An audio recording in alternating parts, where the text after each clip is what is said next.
राणा सांगा का मुद्दा इस समय सत्ता के गलियारों से लेकर सड़कों तक गुजर रहा है, राजनीतिक विषय बनता जा रहा है। लेकिन सवाल वहीं का वहीं कि आखिर अचानक राणा सांगा के मुद्दे पर राज्यसभा सांसद रामजी लाल सुमन क्यों सुर्खियों में आए, इसके पीछे की वजह क्या थी। और कहीं ऐसा तो नहीं कि समाजवादी पार्टी, भारतीय जनता पार्टी और बहुजन समाज पार्टी दलित वोट बैंक की राजनीति को लेकर कोई ऐसी रणनीति बना रही हैं जिसका असर 2027 में सबके सामने होगा। अचानक मायावती क्यों इस मुद्दे को लेकर आक्रामक हो चुकी हैं और समाजवादी पार्टी को लगातार क्यों निशाने पर लेती जा रही हैं। कांग्रेस इन सभी मुद्दों से अपनी दूरी क्यों बना रही है और भारतीय जनता पार्टी राणा सांगा को लेकर विपक्ष को क्यों घेरने में लगा है। ये कुछ ऐसे सवाल है जिनका जवाब अपनी आज की इस रिपोर्ट में हम आपको दिखाएंगे भी और बताएंगे भी। दरअसल उत्तर प्रदेश की राजनीति में राणा सांगा विवाद ठंडा होने का नाम नहीं ले रहा है।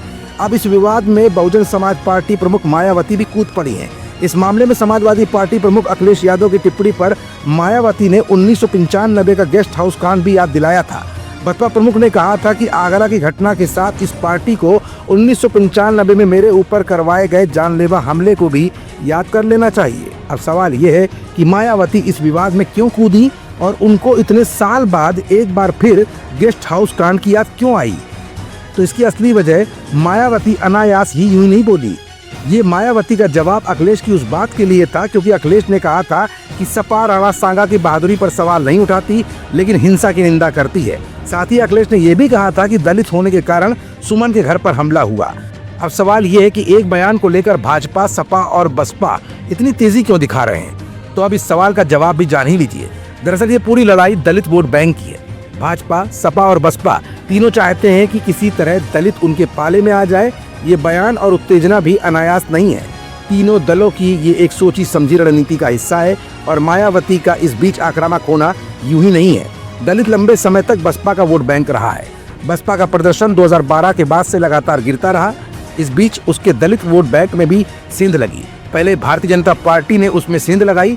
हाल ही में 2024 के लोकसभा चुनाव में संविधान के नाम पर समाजवादी पार्टी और कांग्रेस ने भी इंडिया गठबंधन बनाकर सेंधमारी कर दी, जिसका फायदा सीधा इंडिया गठबंधन को ही मिला। 2024 के लोकसभा चुनाव में दलित वोटर ही एक ऐसा वोटर था जिसके जरिए इंडिया गठबंधन ने एक मजबूत लकीर मायावती के सामने खींच डाली थी। यही नहीं, बीजेपी को भी झटका दिया था।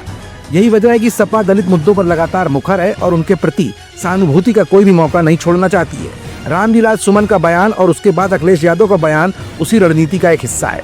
2027 में विधानसभा चुनाव को लेकर फिलहाल भारतीय जनता पार्टी जहां राणा सांगा के सपोर्ट में खड़ी होकर एक नई राजनीति को जन्म दे रही है, तो वहीं समाजवादी पार्टी और बसपा अपने अपने मुद्दे उठाकर दलित वर्ग के सपोर्ट में खड़े होकर ये साबित करना चाहते हैं कि दलितों की असली खैर ख्वाह या तो बहुजन समाज पार्टी है या फिर समाजवादी पार्टी।